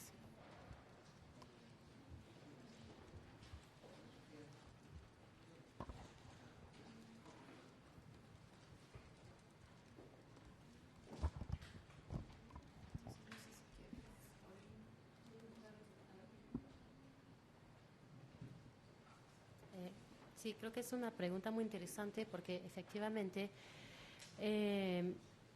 hay contextos de diversidad y hay algunos países donde efectivamente ya estamos en situaciones donde puede haber concepciones muy diferentes en torno a algunos temas sensibles. Bueno, yo vengo de Francia y ahí realmente sí está siendo complicada la situación y más desde una perspectiva de laicidad pues bastante severa que tenemos, ¿no? Por ejemplo, en Francia tenemos en los hospitales mujeres musulmanas que no quieren ser examinadas por médicos varones, ¿no? Entonces, eso pues obviamente plantea algunos problemas y pues hay una primera solución que es decir que no hay ninguna manera de hacer este tipo de cosas porque somos en una república laica donde valoramos la mixidad social, o al contrario pues buscar alternativas para pues permitir que pues las pacientes en este caso puedan acceder a su derecho a la salud en condiciones que sean compatibles con sus propias convicciones religiosas, ¿no? Por ejemplo, en Canadá lo que se hace es que se parte de la idea de que hay que valorar altamente estas identidades, ¿no? Estas identidades diversas, culturales, religiosas, y normalmente lo que se hace es partir de la idea de que el Estado tiene una obligación de resolver de manera favorable este tipo de solicitudes, ¿no? Salvo que haya alguna carga demasiado pesado para el Estado, ¿no? Que sería en este caso que fuera imposible organizar los servicios de manera que siempre hubiera una mujer de guardia para atender a las pacientes, ¿no? En Francia pues tenemos un concepto de laicidad que pues nos cuesta mucho trabajo pues avanzar en estos temas por las criptaciones que existen en la materia y pues sí a considerar que pues en estos casos es muy importante de conservar esta idea de mixidad social, ¿no? Entonces, desde este punto de vista sí está siendo complicado, ¿no? Otro ejemplo es el de las mutilaciones genitales, ¿no? Sabemos que en varios países de África o de Asia pues es una práctica común de que pues las niñas se someten a este tipo de procedimientos. Y, por ejemplo, en Italia hubo un intento desde los poderes públicos de tratar de convencer a los padres que al lugar de pues primero ir a hacer esto en los países de origen durante las vacaciones lo hicieran en Italia en el marco de procedimientos en condiciones óptimas de sanidad y haciendo como una mutilación simbólica, ¿no? Es decir, por ejemplo, una pequeña perforación de clítoris, ¿no? Y ahí pues también estamos de nuevo en estos tipos de debates, ¿no? Hay quienes dicen que esto pues no se vale porque es una lesión a la integridad física de las niñas en este caso, que esto, y eso va un poco en el mismo sentido de lo que pensamos en Francia, de que vuelve a poner a las mujeres en una situación de desventaja y que más bien lo que tenemos que hacer es superar este tipo de cosas. Y del otro lado, pues hay quienes consideran que, pues no, que deberíamos poder llegar a este tipo de soluciones, como se decía hace rato, de sensibilidad clínica, no sé cómo lo dijiste, ¿no? Pero pues sí, de poder ser sensibles a este tipo de dilemas, ¿no? Culturales, éticos, ¿no? Sí, claro. A mí me gustaría agregar, muy en sintonía con lo que dice Pauline, que debemos de ser muchísimo más abiertos porque, como bien dices, tenemos cada vez más una ola de migración, gente con otras creencias, gente... Entonces, sí creo que debemos de ser más flexibles en general como sociedad, pero también creo que es muy importante que en tanto derecho nos marquen esas pautas para saber en qué momento el Estado sí puede intervenir en una situación de urgencia, en una situación de necesidad, pero que estén muy bien marcadas para que no sea un motivo de que el Estado intervenga cada vez que quiera, ¿no? Y entonces lo más importante, además de cubrir esas situaciones de urgencia o de emergencia o especiales donde hay un bien jurídico tutelado, un interés superior, ¿no? que sea solamente en esos casos, ¿no? Y cuidar muchísimo la no discriminación.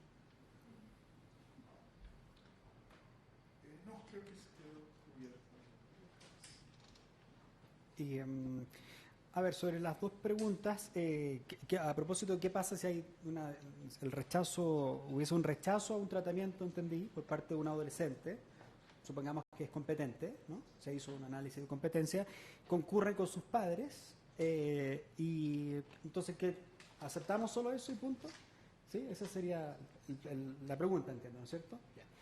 Primero, si es que no llega al tribunal, o sea, si no lo remite la autoridad que probablemente tiene que estar en desacuerdo con esto, no va a llegar al tribunal, ¿no? Entonces, probablemente hay muchas decisiones que se toman que no se judicializan. Y efectivamente, en ese caso, si es que no llega al tribunal, porque normalmente se opone el hospital, ¿no? El centro médico correspondiente, entiendo que en el caso de México sería la Procuraduría, tendría, ¿no es cierto?, que hacer una gestión también en el mismo sentido, y esta adolescente y su familia oponerse a la decisión de la Procuraduría. En ese caso, de todas maneras, si el caso llega al juez, porque hay conflicto entre la posición técnica y la de los padres con el adolescente, el juez debe fallar y falla con independencia, ¿no? O para decirlo de otra manera, el juez no falla solo homologando la decisión del adolescente o de los padres, ¿no? La función del juez es propia, es un mandato específico de ponderación que él debe hacer de todos los elementos de bienestar o interés superior que se presentan en el caso, incluida la opinión médica, pero que no se agota solo en ella, sobre todo viendo, a propósito de lo que decía Alberto, si es que es una decisión que al revertirla va a tener una consecuencia probablemente médica o de bienestar en el niño muy intensa, probablemente el juez, aunque no quisiera aceptarla, debiera aceptarla, ¿no? Y hay jurisprudencia comparada en este sentido, ¿no? Hay un caso que me estaba acordando ahora, de hecho, de una niña pequeña con alto nivel de dependencia. Los doctores dicen, en Inglaterra también, hay que desconectarla. Pasa muchos casos de esto en Inglaterra, que los doctores dicen, no más desconectarla porque está sufriendo, el tratamiento no funciona, etc. Y el juez y la madre se opone. Y cuando el juez tiene que conocer esto, decide aceptar, o sea, rechazar la opinión del hospital, tomar la opinión de la madre, pero no porque crea que la madre tiene derecho, ¿no?, a ella a decidir si el niño sigue viviendo, sino porque la información que le dio la madre respecto de cómo reaccionaba, por ejemplo, la niña frente en algunas cuestiones, por ejemplo, cómo ponía los ojos cuando ella estaba al lado, cómo la seguía con la vista, cómo reaccionaba cuando ella salía de la sala. Todas estas cosas al juez le dieron, ¿no?, información para decir, en este caso, lo que yo entiendo es que esta niña no está, ¿no?, en una situación de la cual no haya que seguir otorgándole, ¿no?, apoyo médico. Y entonces tuvo por rechazar la opinión del... Lo que quiero decir con esto es que en principio el juez hace una evaluación independiente. Si la opinión del adolescente, el juez considera que de todas maneras hay que mantener la vida del adolescente, yo creo que un juez en principio debe mantener la vida del adolescente a todo evento, salvo que la consecuencia de mantener la vida sea un sufrimiento, ¿no?, que sea un sufrimiento más intenso que mantenerlo de vida, o por ejemplo que esté en una situación terminal y que no haya un tratamiento correcto y que además las condiciones paliativas sean deficientes. Por eso los belgas tienen una eutanasia de menores de edad con autorización de los padres, los holandeses sobre los 12 años también. O sea, hay hipótesis donde mantener a un adolescente vivo puede ser tortura, teatro cruel, inhumano o degradante, si lo hace en un hospital público a lo menos, ¿no? Y el juez lo autoriza, ¿no? Entonces, todo es muy respecto del caso. Lo importante es que el juez debe pasar por el análisis, ponderar todos estos elementos y no basta con que un adolescente diga que quiera morir para que un juez esté obligado, por la opinión del adolescente, a aceptar la muerte. El derecho que tiene el adolescente a dar su opinión, a que se tome en cuenta, el juez está obligado a ponderarla, a justificar, y si tiene una teoría del interés superior respecto a los intereses involucrados, podría justificar que hay preferencia lexicográfica del interés de la vida por sobre el interés de autonomía, por ejemplo, ¿no? Pero tiene que argumentar esto, si no un argumento no puede decir no porque la vida es santa, ¿no? No, o sea, si los jueces, bueno, un buen juez no falla así, tiene que explicar y justificar. Y a veces uno está en desacuerdo con los fallos, pero lo importante es que hagamos un trabajo serio. Y lo segundo, la otra pregunta, la responsabilidad parental. Es una pregunta buena porque es no sé, ¿no? Del hecho que en la legislación mexicana, por ejemplo, se reconociese formalmente la institución de la responsabilidad parental, podría ayudar para que, desde la perspectiva de la interpretación, ¿no?, uno tuviera esa institución para poder desarrollar, ¿no es cierto?, una jurisprudencia, o no, que sea más acorde a estas ideas que estamos discutiendo acá. Pero es una condición sine qua non, ¿no?, por la cual efectivamente va a haber una mejora, ¿no?, en las condiciones de interpretación que tiene la Judicatura de Familia, ¿no?, o la Procuraduría sobre la responsabilidad parental. Hay países que ya lo han hecho. El Código Civil y Comercial de Argentina, por ejemplo, ya habla de responsabilidad parental, ¿no? A mí no me gusta la expresión potestad porque, como decía Maquiavelo, ¿no?, una cosa es la potestas y otra es la autoritas, estaban los romanos antes que él, a quien él seguía, y la potestad es puro poder. En cambio, la autoridad es legitimidad. Entonces, la responsabilidad, si es que el ejercicio de un deber orientado a una función y que eventualmente puede ser testeado por un tercero, dejó de ser potestad. Y por eso el niño no está bajo el dominio de su padre o el autor responsable, ¿no? No está in potestas sunt, ¿no? Pero pareciera que en el derecho civil tradicional lo que quiere es eso, que está in potestas sunt, porque precisamente los niños, cuando se crea la patria potestad, no tienen estatus de personas legales, ¿no? Entonces, por eso se puede disponer de muchos aspectos de ellos y de sus bienes. Entonces, cuando se modifica el estatus legal del niño, la institución de familia queda atrás. Entonces, lo que hay que hacer es forzarla para que sea coherente con una idea de responsabilidad, cuidado, ¿no?, de el privilegio de ese cuidado preferente, a la vez que hay una persona que tiene estatus y sobre la cual no se puede tener potestad, porque la potestad es capricho, ¿no? Hegel, ¿no?, el amo benevolente, ¿no?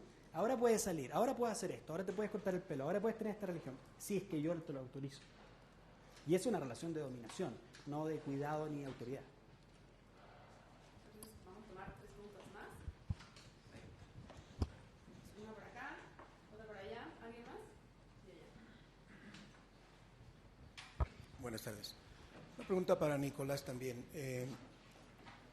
¿Cómo conjugarías el argumento paternalista a la Garzón Valdés con el tema de responsabilidad parental?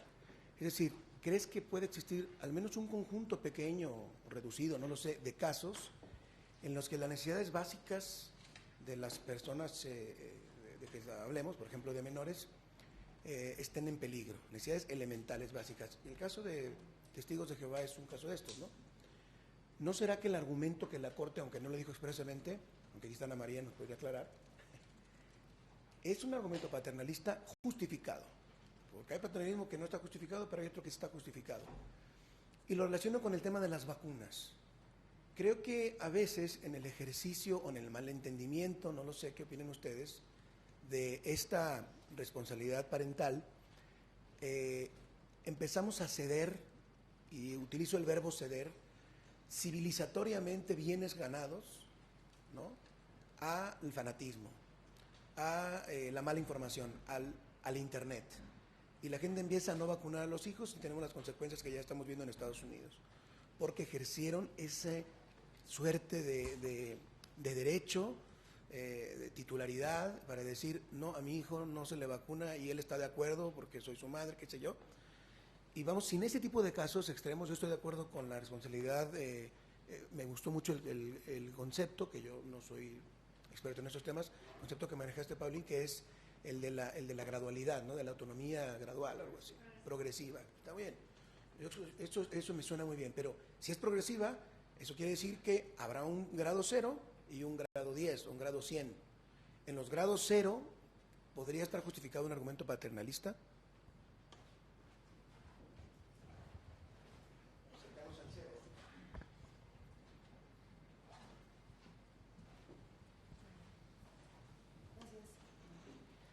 Sofía, una pregunta. Tengo 2 dudas. Escojo una por motivos de tiempo, supongo.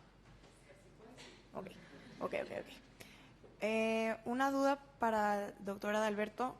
Considerando lo que dijiste sobre los tratamientos de hospital, que deberían de ser un poco más sensibles a esta diversidad cultural y demás, ¿no piensa usted que quizás esa diversidad y esa sensibilidad al culto religioso sea también causante de racismo y discriminación, puesto que también hay discriminación dentro de la misma diversidad religiosa, donde unas se toman en cuenta más que otras y donde las soluciones médicas van a ser preferentes a personas de cierta religión sobre otras que quizás pienses, bueno, son grupos minoritarios religiosos que piensan en un chamán que a muy poca gente le importa, y eso por ser grupos minoritarios ya es discriminación y no se les aporta esa solución médica que quizás sí se les puede dar a los testigos de Jehová, a la gente de la comunidad judía, etcétera.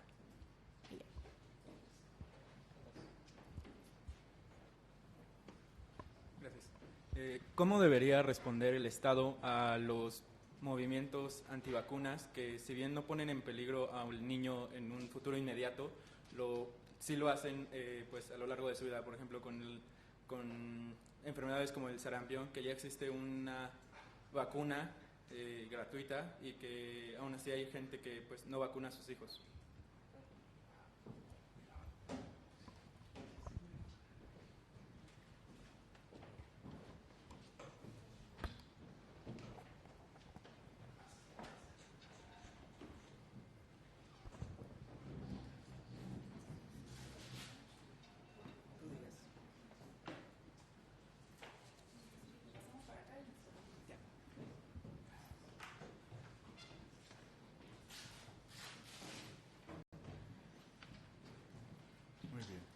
Déjame primero atender el tema de estos cuidados diferenciados, culturalmente sensibles. En efecto, hay grupos religiosos, por ejemplo, que han podido financiar investigación sobre ciertos tratamientos, ¿sí? Lo cual nos da un respaldo importante a esos tratamientos, que un médico los pueda utilizar sin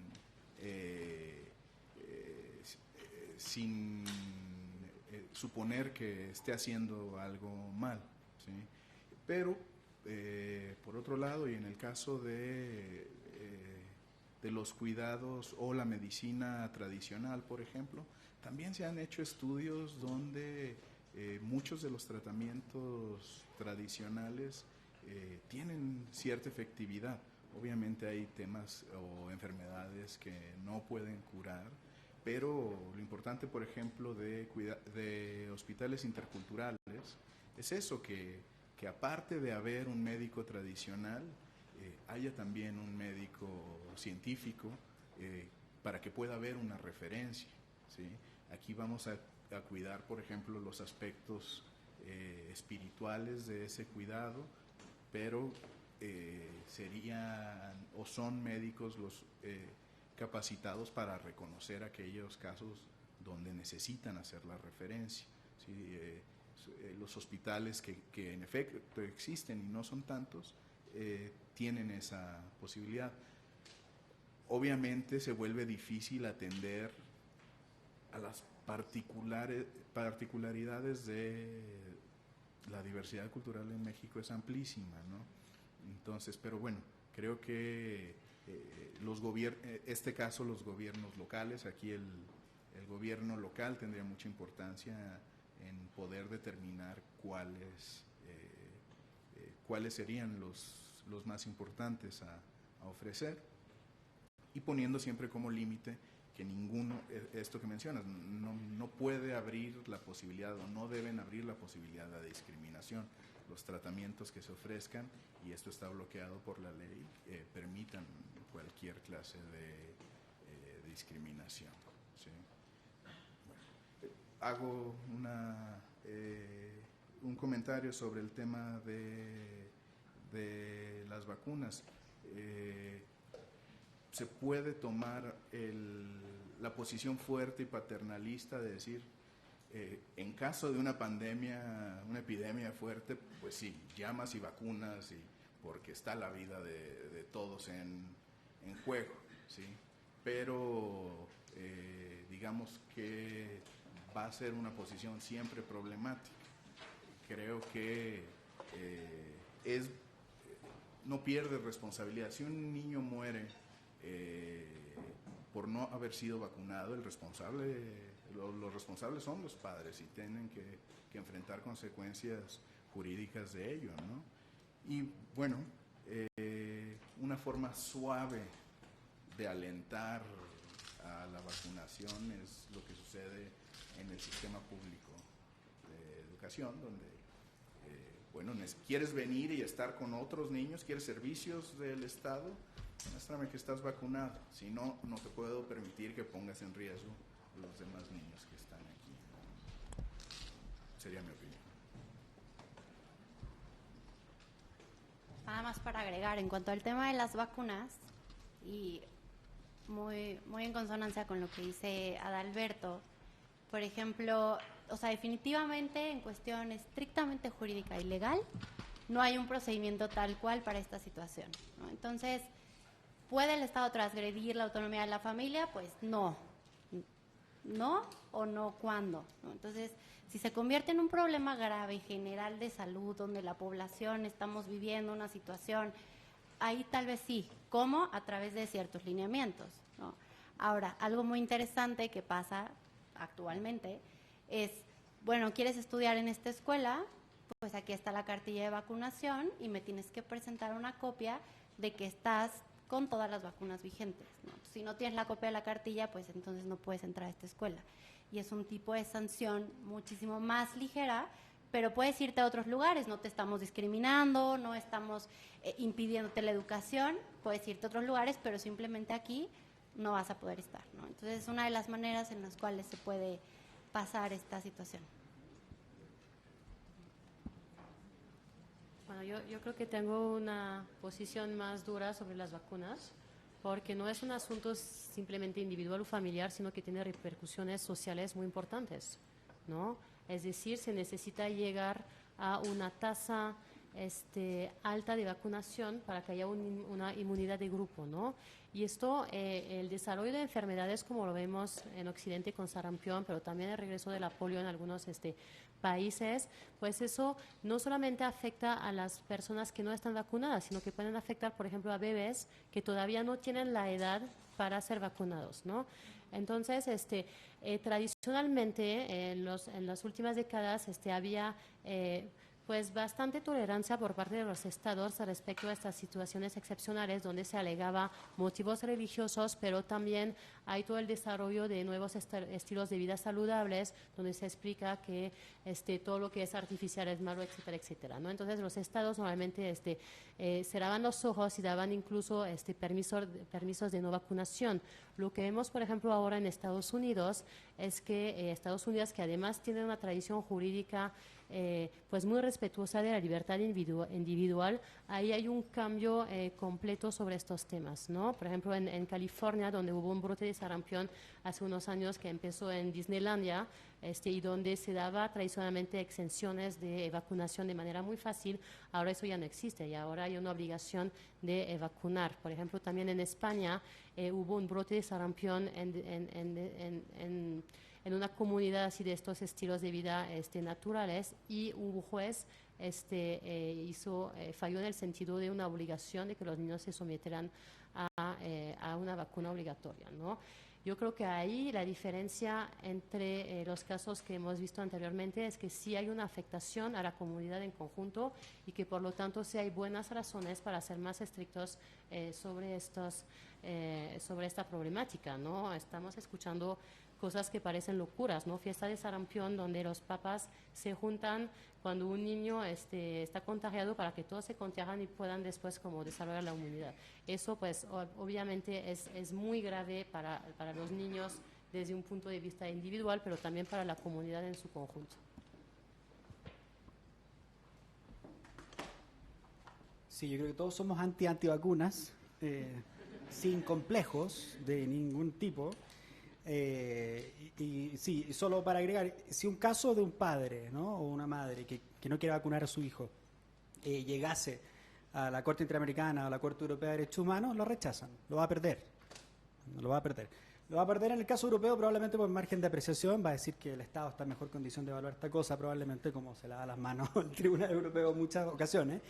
Pero si es que no, y quiere ir más adelante, porque es, a mi modo de ver, en la medida en que esto esté explícitamente basado en un antecedente legal, por ejemplo, la Ley de Protección Integral a los Derechos de los Niños, si es legal, si es objetivo, y no se aplica solo respecto de ciertos grupos, como una cacería, ¿no es cierto?, de persecución a ciertos grupos migrantes o refugiados o indígenas, ¿no?, sino que es objetiva, es razonable porque tiene una justificación de sanidad pública evidente, amparada en la ciencia, ¿no es cierto?, en la evidencia, ¿no?, y además parece ser estrictamente proporcional a lo que busca, ¿no es cierto?, que es que no es ninguna intervención adicional al ámbito de la responsabilidad parental.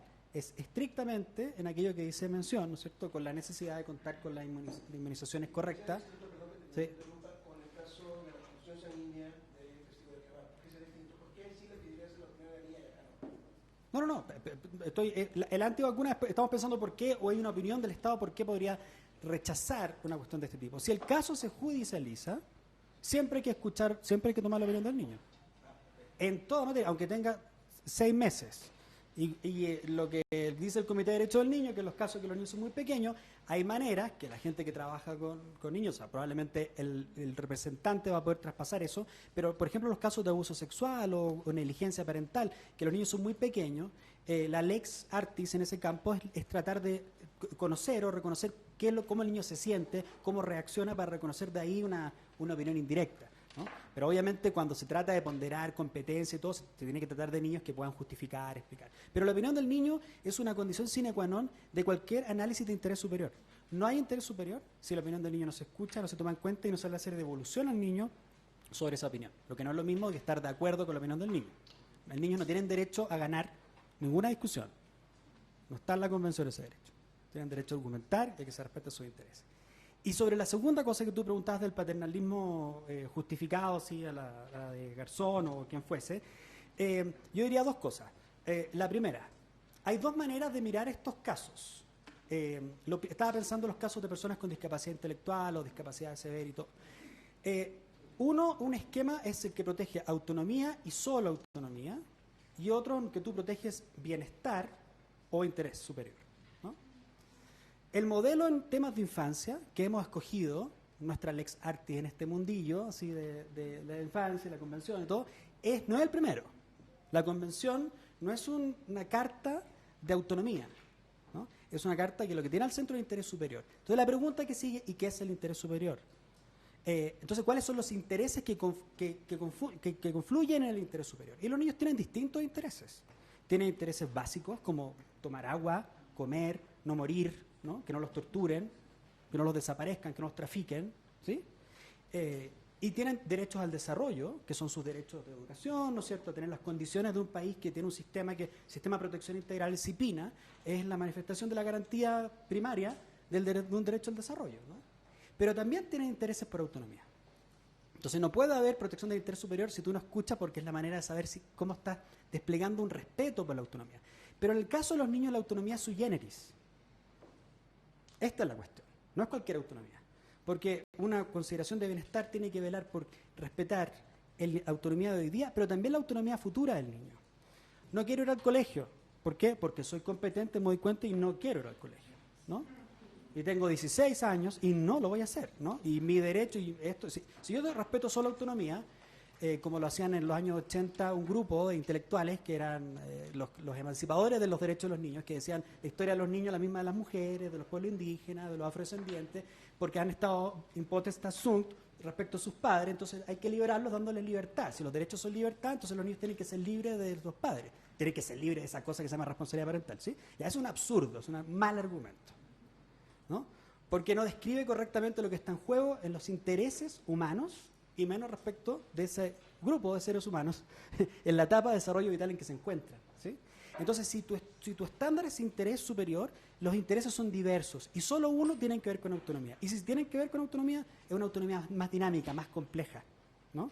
Y por eso entonces que yo creo que en un análisis así, tú puedes restringir un cierto curso de acción, incluso cuando sea competente. Y solo para terminar, de hecho la jurisprudencia inglesa, que es la que yo más manejo en esto, cuando se dicta Gillick, el primer caso, que se dicta antes de la Children Act, de hecho, y se crea este criterio de competencia, básicamente Lord Fraser dice, los niños van avanzando en el desarrollo de su juicio moral, y llega un punto en que, aunque sigan siendo niños, en verdad son como nosotros. Entonces, un padre sensato no le va a decir, y tienes que hacer esto, porque ya esta persona llegó a ser competente, ¿no? Pero la jurisprudencia posterior de ese caso, lo que ha hecho es decir, sí, eso es súper relevante cuando el niño tiene que aceptar algo, pero cuando lo tiene que rechazar y las consecuencias del rechazo pudiesen comprometer intereses básicos, entonces parece que hay algo más complejo. Entonces es una forma de paternalismo, y yo prefiero, de esa perspectiva, la expresión autonomía dinámica y no autonomía progresiva. Porque la autonomía dinámica no es lineal, no solo vas avanzando en desarrollo del juicio moral, de las competencias morales, sino que tienes que ir adelante, pero también a veces venir atrás, ¿no? Para jugar en lo actual y lo futuro. Y ese es un concepto que ha desarrollado John Ekelar, que es un profesor inglés, bueno, no inglés, pero que ha hecho toda su carrera en Inglaterra, y que este concepto de dynamic self-determination, que es autonomía dinámica, y que construye estos como layers, estos niveles de intereses para describir la expresión best interests, que en inglés es con S al final, es plural. Si ustedes leen un texto, lo va a decir, no es best interest, es best interests. Entonces, lo que la pregunta es, entonces, what do you mean by interests? ¿No? ¿No? Es súper, como les gusta a los ingleses, analítico. La filosofía analítica les encanta jugar con las palabras todo el día, ¿no? Entonces, empiezan, bueno, ¿qué son los intereses? Y entonces ahí tú tienes que tener una teoría que describe quiénes son los niños. Y si tu teoría es, los niños son sujetos autónomos y lo único que les interesa son la autonomía de sus derechos, entonces es una muy pobre descripción de lo que son los niños. Los niños son mucho más complejos que eso, tienen relaciones. Y imagínate todo lo que significa eso para la filosofía feminista del cuidado, traerla acá, colación, etc.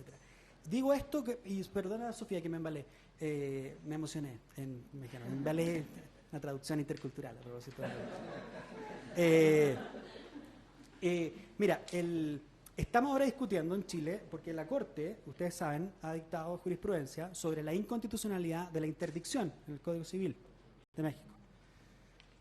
Señalando que ¿no? Constituye sobre todo la interdicción absoluta, ¿no es cierto?, que priva, ¿no es cierto?, completamente de capacidad a una persona y desplaza toda dimensión de autonomía, toda, así como un tractor en una operación de ojo, ¿sí?, la desplaza a un tercero que define completamente lo que va a decir esa persona. Eso acá y en Júpiter es desproporcional, ¿no? Ahora, la pregunta es qué se puede hacer, ¿no? Ya hay sistemas de apoyo, hay muchos países que han evolucionado en esta distinción. Nosotros estamos en esta discusión en Chile ahora con una ley que trata de hacer esto, muy parecido a lo que la Corte definió acá. Pero si tú leas, por ejemplo, la Convención de Personas con Discapacidad, el concepto y todo el movimiento de activistas de discapacidad intelectual, te van a decir, best interest, no way, ¿no? Lo que ellos quieren, el estándar es mejores deseos y preferencias, o ¿no? Wishes and preferences. Ese es el modelo. Entonces lo que dice, si la persona con discapacidad intelectual se le reconoce capacidad jurídica, entonces lo que hay que honrar son sus deseos y preferencias y no lo de un tercero, que muy paternalista y querendón y buena onda sea, no va a definir por esa persona. Tiene que interpretar, tiene que darnos la mejor interpretación de sus deseos y preferencias cuando la persona no los puede explicar. Ese es un modelo que a mí me hace sentido en esta lógica, pero son adultos, ¿no? Son adultos, ¿no? Y lo que tú estás tratando es un modelo mucho más de autonomía. Y todo ese movimiento es un movimiento de autonomía. Si tú vieras la trayectoria del movimiento de discapacidad intelectual, es un movimiento por la autonomía. Pero en el caso de los niños, en el contexto de la responsabilidad parental, no puedes reducirlo solo a la autonomía. Entonces es un ámbito donde el paternalismo, yo creo que más que paternalismo, una correcta interpretación del interés superior te puede permitir, ¿no es cierto?, modular estos distintos intereses en juego. Se acabó la sesión. Si les interesa saber más sobre la sentencia de estado de interdicción, es nuestra sesión en la Ibero el 19 de septiembre, y me gustaría agradecer a los ponentes por esta gran plática, y les voy a entregar un reconocimiento de parte de la Corte y del TEC de Monterrey.